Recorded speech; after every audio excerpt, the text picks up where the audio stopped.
The first hint that something is wrong slips into the building long before anyone notices flames. It's early morning in L'Assomption, a quiet Quebec town east of Montreal, and the orphanage is settling into another winter day. The halls smell faintly of starch, soap, and old varnish. Most of the children are just beginning to stir, their footsteps soft against the worn wooden floors. A sister moves through the corridor with a small ring of keys, flicking on lights, checking dormitories, making sure no one is ill. It feels like any other morning in a place that runs on strict routines. Then a thin whisper of smoke slides across the ceiling of a first-floor hallway.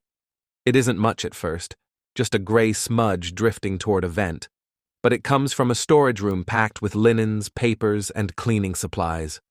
A single spark has already taken hold in the tightly stacked materials, turning a small ember into a growing flame. Inside that room, the fire finds dry wood, old paint, and oxygen seeping in around door frames. It begins to spread upward behind the walls where no one can see it. On the second floor, children are gathering in the day room, rubbing their eyes, still in pajamas or half-buttoned shirts. The older ones help the younger ones get dressed, while the sisters guide them toward breakfast. No one senses that the building around them is changing, warming slightly, tightening with pressure, filling with smoke that hasn't yet reached their level. A few minutes later, a girl on the main floor opens the hallway door and sees smoke sliding across the ceiling in a slow, unsettling crawl. She calls for help. A sister hurries over, pulls the door wider, and is hit with a blast of hot smoke that knocks her a step backward. She slams the door shut and shouts for the others. What was a small fire only minutes ago has now broken through a weak plaster wall and begun attacking the staircase itself. The orphanage is nearly impossible to defend once a fire starts. The building is old, full of varnished wood and narrow passages. Exits that should open easily swell in the cold, and doors that swing inward create instant blockages when frightened children push against them. There are no sprinkler systems, no modern alarms, and no built-in fire barriers. The heat moves faster than anyone expects. Sisters begin grabbing children by the hands, trying to keep them calm as smoke creeps up the stairwell. Their voices echo urgently across the dormitory. They hurry the children toward the front entrance, but the line clogs almost immediately. The youngest cry in confusion. The older ones cough into their sleeves as the air thickens. One of the rear exits refuses to open. The wood of the door frame has swollen overnight, and the sister who tries to force it can't get enough leverage. Another exit is partly blocked by a laundry cart no one had thought about until this moment. Every second lost becomes more dangerous as smoke pours upward.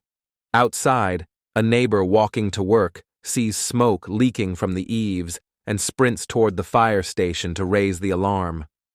Within minutes, the first engine arrives, clattering up the narrow street. Firefighters run hoses across the yard while townspeople gather, fear spreading through the crowd as they hear cries from the upper windows. The firefighters position ladders against the walls, climbing toward the dormitories where children are pressed against the glass. One rescuer kicks in a frame and reaches inside, pulling out two coughing children. But the heat is increasing quickly. The smoke is so dense that the rescuer can barely see the room behind them. A nun, her face streaked with soot, calls out that there are more children inside, but the next surge of heat forces the firefighter back down the ladder. Inside the building, sisters crawl along floors turned hot from flames eating through the structure below. They drag blankets over children's faces, pushing them toward any opening where smoke is thinner. But the second staircase collapses with a low crash of wood and metal, cutting off one of the only remaining escape routes. Flames begin punching through the walls, moving toward the dormitory from two sides at once. The fire chief orders crews to attack from front and back, but water pressure drops as multiple lines open simultaneously. Streams of water arc into the upper windows, but evaporate before they can reach the deepest pockets of flame. Smoke rolls over the roof tiles. Sparks drift into the street. The building hisses and cracks as beams begin to warp. Parents, neighbors, and townspeople stand helpless as the roof suddenly caves inward with a heavy rumble. The flames burst upward in a towering column, scattering embers across the sky. The heat forces everyone back. Children who escaped huddle under blankets, crying and shaking. A few call out for friends or siblings they can't see. The sisters who made it out drop to their knees, praying between sobs, their faces lit by the glow of the burning building they can no longer enter. For the next hour, firefighters pour water into the structure, trying to cool what remains as the fire chews through the last timbers. The smoke turns white instead of black, signaling that the worst of the blaze has passed. But the building is already gone, a charred skeleton surrounded by debris. When the flames finally die down, the crews move carefully through the wreckage. The ground is unstable. Parts of the floor have collapsed into the basement. Walls lean at dangerous angles. They search every remaining pocket of space, knowing what they will find, but refusing to give up until every corner has been checked. The official count confirms multiple child fatalities and several injured staff members. Many victims were overcome by smoke before the flames reached them. The surviving sisters are nearly inconsolable. Investigators arrive from the provincial fire marshal's office. They examine the storage room where the fire began and trace burn patterns along the interior walls. They document the building's old, flammable construction. They measure the stuck doors, photograph fallen beams, and sketch the narrow hallways. Everything points to a structure that was never upgraded to meet modern safety standards. No sprinklers, no fire doors, limited exits, highly combustible finishes. The fire spread exactly as physics dictated it would in a building built to burn fast. Newspapers across Quebec and Canada publish headlines about the tragedy in L'Assomption. Editorials question how a building housing young children could lack basic protections. Government officials promise reforms. Inspectors are ordered to revisit schools, orphanages, and hospitals. Funding is approved for upgrades. Fire codes begin to tighten in the province. But the changes, however important, come after the fact. For the children who survived, the memories never fade.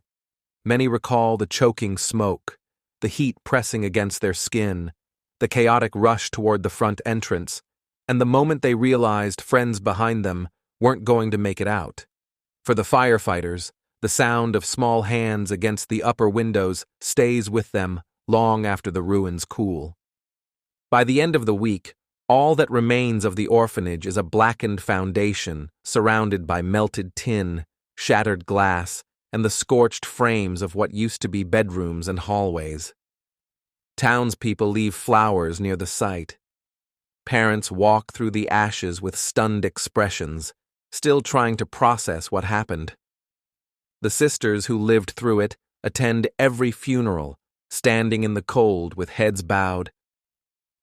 The L'Assomption orphanage fire becomes one of Quebec's most heartbreaking institutional tragedies of the 1950s, a disaster that exposes long-ignored vulnerabilities in aging facilities and reshapes the province's approach to fire safety. But for the people who lived in that community, it remains the morning when a place meant to shelter children instead turned into a deadly trap, forever altering families, firefighters, and survivors who carry the memories into adulthood. Thank you for listening to Road to Ruins. Subscribe for more true stories where systems fail and people pay the price.